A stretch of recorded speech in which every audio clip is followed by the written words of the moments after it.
So Mark Carney just killed a $75 billion infrastructure deal with the United States, the largest bilateral infrastructure agreement ever proposed between two nations. Dead, and Donald Trump is scrambling to save it. New bridges, expanded tunnels, high-speed freight rail corridors, modernized ports of entry, energy grid upgrades, digital customs systems, the entire U.S.-Canada border infrastructure rebuilt and expanded for the 21st century. 15 years of construction, 400,000 American jobs, and Carney just walked away from the table. Warren Buffett called this the most significant infrastructure opportunity America has lost in the 21st century. And when you hear why he says the damage isn't measured in years but in generations, you'll understand why this isn't a trade story. It's a story about the future America just forfeited. Trump made 3 phone calls to Ottawa in 48 hours trying to salvage the deal. Carney didn't take any of them. The White House sent an emergency delegation. Carney's office declined the meeting. The man who spent months telling the American public that Canada needs the United States more than the United States needs Canada is now begging Canada to come back to a table that Canada built. Subscribe now, because what you're about to hear about what this deal would have built, why Canada killed it, and what Buffett says America just lost will fundamentally change how you understand this trade war. Before you can understand why killing this deal is so catastrophic, you have to understand what the deal actually was. Because this wasn't one bridge, this was a blueprint for the future of North American infrastructure.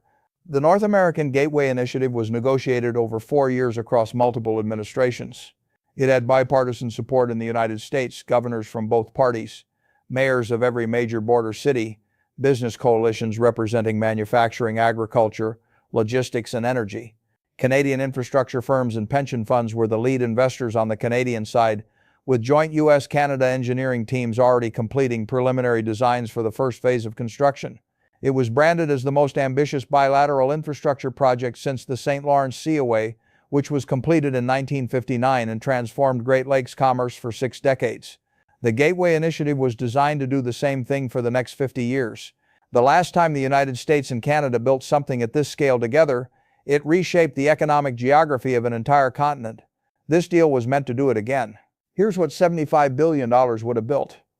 3 new cross-border bridges, a second span at the Blue Water Bridge connecting Port Huron, Michigan to Sarnia, Ontario, one of the busiest commercial crossings on the continent, currently operating at capacity on a structure that opened in a new dedicated commercial freight bridge at the Thousand Islands Crossing connecting northern New York to eastern Ontario, and a high-capacity freight crossing connecting the Winnipeg corridor to the northern Plains states, opening an entirely new logistics artery between the Canadian prairies and the American Midwest. The deal included a major expansion of the Detroit-Windsor Tunnel to double vehicle throughput, plus a new dedicated freight tunnel beneath the St. Clair River designed to accommodate next-generation oversized cargo that current infrastructure cannot handle. It included a 600-mile dedicated high-speed freight rail corridor running from Chicago through Detroit to Toronto, the first purpose-built high-speed freight line in North America, engineered to move goods at 120 miles per hour and reduce truck dependency on Interstate 94 and Interstate 69 by 35%. It included the complete reconstruction of 12 major border crossing facilities, replacing 1960s-era infrastructure with automated customs processing, AI-driven cargo inspection, and pre-clearance technology that would have reduced border crossing times from an average of 45 minutes to under 10. 3 new cross-border high-voltage transmission lines linking Canadian hydroelectric capacity to American demand centers, providing enough additional clean energy capacity to power 4 million American homes. A fully integrated digital customs platform shared between U.S. and Canadian customs agencies that would have eliminated paper-based trade documentation and cut administrative costs by an estimated $8 billion annually, and deepening and modernizing 3 major Great Lakes port facilities to handle next-generation container vessels, plus a new intermodal hub connecting Great Lakes shipping to the Continental Rail network. Taken together, this wasn't just infrastructure. It was the operating system for North American trade for the next half-century.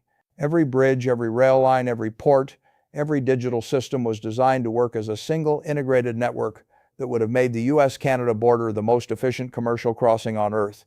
No other bilateral trade corridor in the world, not the EU's internal network, not the China-ASEAN corridors, not the U.S.-Mexico border would have come close. The numbers told the story. Total cost $75 billion over 15 years. Cost share $45 billion from Canada, $30 billion from the United States. Canada contributing 60% because Canadian firms would execute the majority of construction. American jobs, 400,000 direct construction and engineering positions over the 15-year build-out. Indirect job creation, an estimated 1.2 million additional jobs in supply chain, services, equipment manufacturing, and logistics. Annual economic benefit once the full network was operational, an estimated $120 billion in additional bilateral trade capacity. For every dollar America invested, it would have gotten $4 back in economic activity. That's not a trade deal, that's a gift, and America just lost it. Canada was willing to pay 60% because it wasn't charity.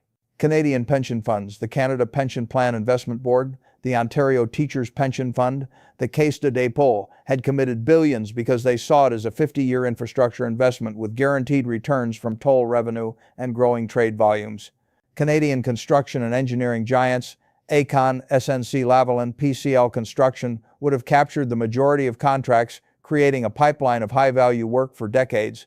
Canada viewed the deal as a strategic investment in its own export capacity. Better infrastructure meant faster and cheaper access to the American market, which meant more Canadian goods sold to 330 million American consumers. Canada wasn't doing America a favor. Canada was investing in its own economic future. But that investment required one thing: a stable, rational, predictable partner on the other side of the border. And that's exactly what Canada no longer has. And that's why Carney killed it. The announcement came not with the theatrical fury of a political declaration, but with the clinical precision of a corporate earnings call. Carney stood at a podium in Ottawa, flanked by his finance minister and the heads of the 3 pension funds that had anchored the deal's financing, and delivered a statement so businesslike it made the devastation feel mathematical. After months of careful review, he said, Canada has concluded that the current bilateral environment does not support a $75 billion long-term infrastructure investment with the United States. The North American Gateway Initiative is hereby suspended indefinitely. Suspended indefinitely. In the language of international business, that means dead, not paused, not renegotiable, dead. Carney cited 3 reasons, and each one was devastating on its own. Together, they amounted to a structural indictment of the entire U.S.-Canada relationship under the current administration. The first was trust. Infrastructure deals at this scale require 15 to 20-year planning horizons. Contracts, financing structures, engineering timelines, construction schedules, all of it is built on the foundational assumption that the bilateral relationship will remain stable for decades. Trump's trade war destroyed that assumption. You don't invest $45 billion in infrastructure that connects your economy to a partner who is simultaneously imposing tariffs on your exports, threatening your industries, publicly insulting your sovereignty, and demonstrating through repeated action that he views the relationship as transactional rather than strategic. The tariffs made the investment irrational, and every Canadian pension fund that had committed capital began re-evaluating the moment those tariffs were announced. By the time Carney made the formal suspension official, half the private capital backing the Canadian side had already signaled withdrawal. The second reason was revenue. The entire financial model of the Gateway Initiative was built on the assumption that bilateral trade between the United States and Canada would grow at 3 to 5% annually over the life of the project. A reasonable projection based on decades of historical growth, and one that every major financial institution had validated during the deal's due diligence phase. Toll revenues, customs processing fees, freight rail volume, shipping throughput, energy transmission charges, every revenue stream in the deal's financial model was calibrated to rising trade volumes between 2 countries whose economic integration had deepened every single year since the original free trade agreement was signed in 19. But Trump's tariffs weren't growing trade. They were shrinking it. Bilateral commerce was contracting by 8 to 12% under the weight of tariffs, retaliatory measures, supply chain disruptions, and the pervasive uncertainty that had chilled business investment on both sides of the border.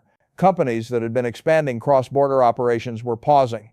Manufacturers that had been deepening supply chain integration were pulling back. Trade volumes that had been growing steadily for 35 years were declining for the first time since the 2008 financial crisis.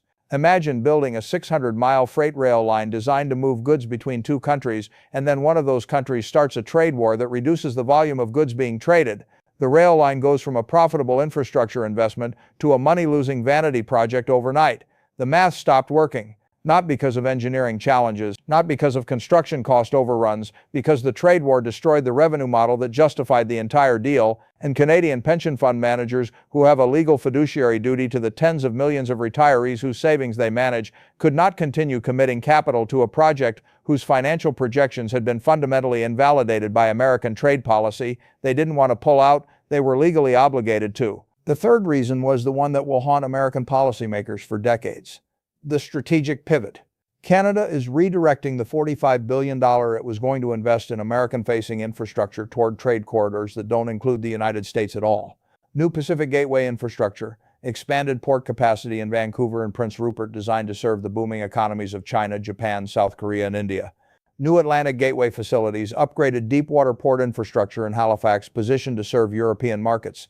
Arctic corridor development connecting Canadian resources to northern shipping routes that are opening as polar ice recedes, and Trans-Canada freight rail modernization that improves internal logistics and reduces Canada's dependence on U.S. transit corridors. The money isn't disappearing, it's going somewhere else, and that somewhere else is everywhere except America. Carney's full statement ended with a passage that diplomats in Washington are calling the most devastating thing any Allied leader has said about the United States in this entire trade war. Canada does not invest in instability. The North American Gateway Initiative required a 15-year partnership built on mutual trust, predictable trade policy, and shared commitment to economic integration. Those conditions no longer exist. When they are restored, if they are restored, Canada will consider re-engaging. Until then, our infrastructure investment will flow to partners who offer the stability and predictability that long-term investment requires. He didn't raise his voice. He didn't mention Trump by name. He simply stated in the calm language of international business that Canada no longer considers the United States a reliable investment partner. For a country that has been America's closest economic ally for a century, that sentence is the most devastating thing anyone has said in this trade war, not because it was angry, because it was true. And then Warren Buffett explained what America just lost. Buffett didn't comment on the deal's collapse through a press statement or a shareholder letter.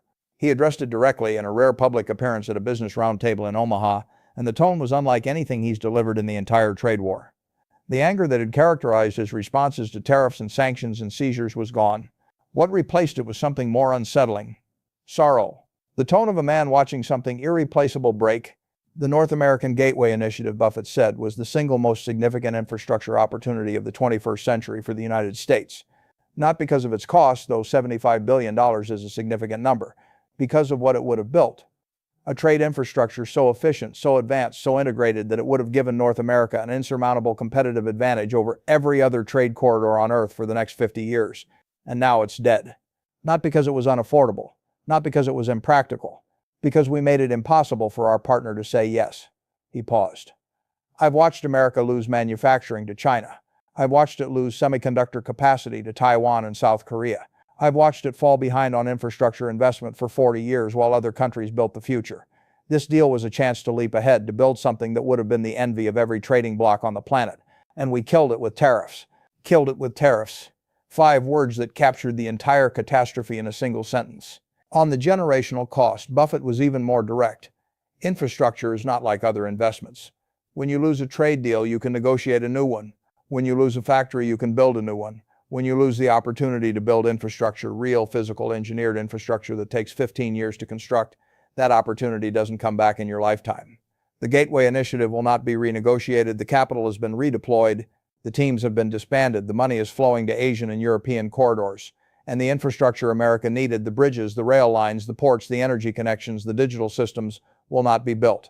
Not next year. Not next decade. The gap between what America has and what America needs will compound.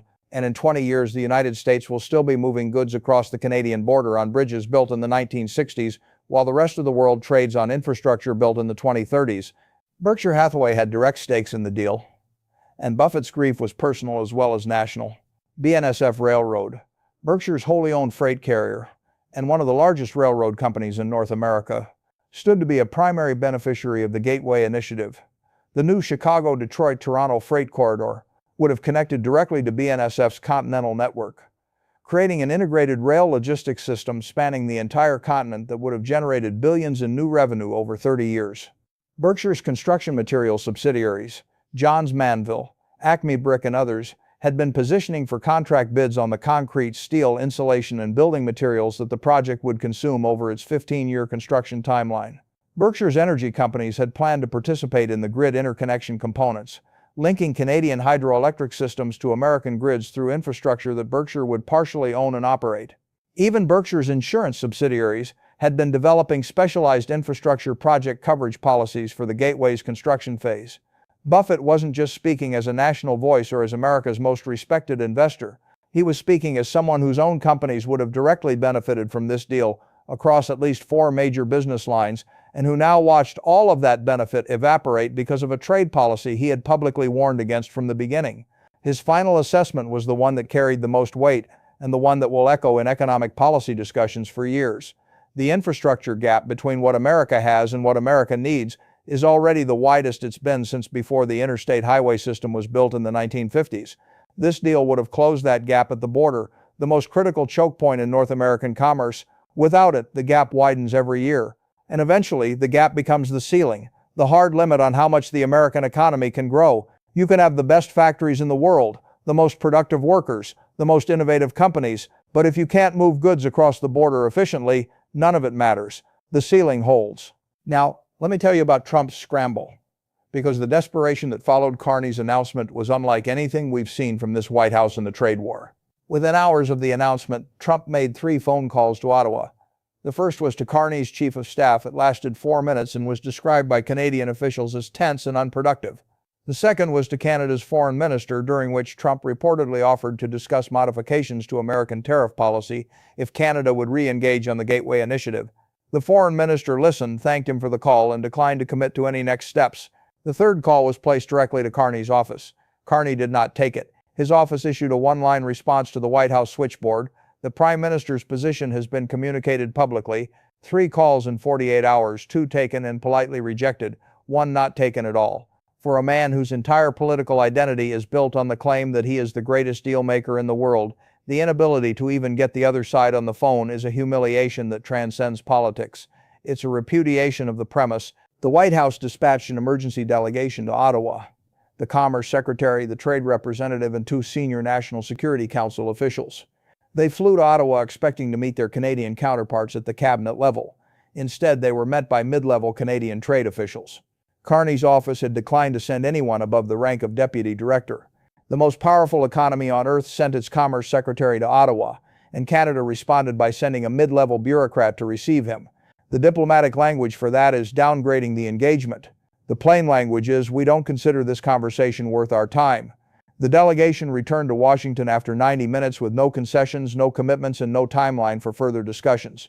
Trump's public reaction went through 2 phases that told the entire story. Phase 1, immediately after the announcement, dismissive. We don't need their bridges, we'll build our own. America has the best builders in the world. The bravado lasted about 24 hours, the time it took for his economic advisors to brief him on what $75 billion in lost infrastructure, 400,000 lost jobs, and $120 billion in annual trade capacity actually meant for the American economy, and more specifically for his political position in the border states he needs to win elections. Phase 2 arrived the next morning, dramatically different tone. We're open to discussions. This is a deal that benefits both sides. Canada should come to the table. The shift from we don't need their bridges to Canada should come to the table took exactly 24 hours. Cable news ran split-screen comparisons of the 2 statements. Social media erupted, and Carney's office responded to the rhetorical reversal with silence, which, in diplomacy, is louder than any statement. The governor's revolt made Trump's position even worse. Governors of border states, Michigan, New York, Minnesota, Washington, Montana, North Dakota, Ohio, Vermont, Maine, issued statements condemning the loss of the deal in language that made no effort to protect the White House. Michigan's governor was the most direct. This deal would have created 60,000 jobs in Michigan alone and transformed the Detroit-Windsor corridor into the most advanced commercial crossing in the Western Hemisphere. We lost it because of a trade war that Michigan voters never asked for and Michigan workers are now paying for. New York's governor publicly called for immediate federal tariff rollback as a precondition for reviving the deal, and pointedly noted that the Thousand Islands Bridge expansion would have created 15,000 construction jobs in a region of upstate New York that has been hemorrhaging employment for decades. Washington State's governor highlighted the Pacific Highway crossing upgrades that would have streamlined trade with British Columbia, calling the loss an act of economic self-sabotage that my state will feel for a generation. A bipartisan coalition of border state governors sent a formal letter to the White House demanding direct negotiation with Canada and an end to the tariff policies that killed the initiative. Business coalitions in Detroit, Buffalo, Seattle, and Minneapolis launched emergency lobbying campaigns, with the Detroit Regional Chamber of Commerce calling an emergency session and voting unanimously to publicly oppose the administration's trade policy for the first time in its history. The governors weren't angry at Canada, they were angry at the White House. They understood something Trump had been slow to grasp. Canada didn't kill this deal. The trade war killed this deal, and the trade war was Trump's decision. Even if Trump reverses every tariff tomorrow morning, the deal doesn't automatically come back to life. That's the structural reality that makes this loss so devastating. The Canadian pension funds that had committed billions in capital have already redeployed that money to Pacific Gateway port expansions, European infrastructure funds, and Asian trade corridor investments. The engineering teams, hundreds of specialized bridge, tunnel, rail, and port engineers who had been assembled over 4 years, have been disbanded and reassigned to other projects across the globe. The project management infrastructure that took years to build cannot be rebuilt with a phone call. Killing a $75 billion deal isn't like canceling a dinner reservation. You can't just call back and ask for your table. The capital is gone, the teams are gone, the political will is gone. And the construction window, the rare alignment of funding, engineering capacity, institutional commitment, and bilateral cooperation that made this deal possible in the first place, may not reopen for a generation. Let me tell you what America loses, not in the next quarter or the next fiscal year, but over the next 50 years. America's border infrastructure with Canada is aging catastrophically. The Ambassador Bridge connecting Detroit and Windsor opened in 1929, nearly 100 years ago.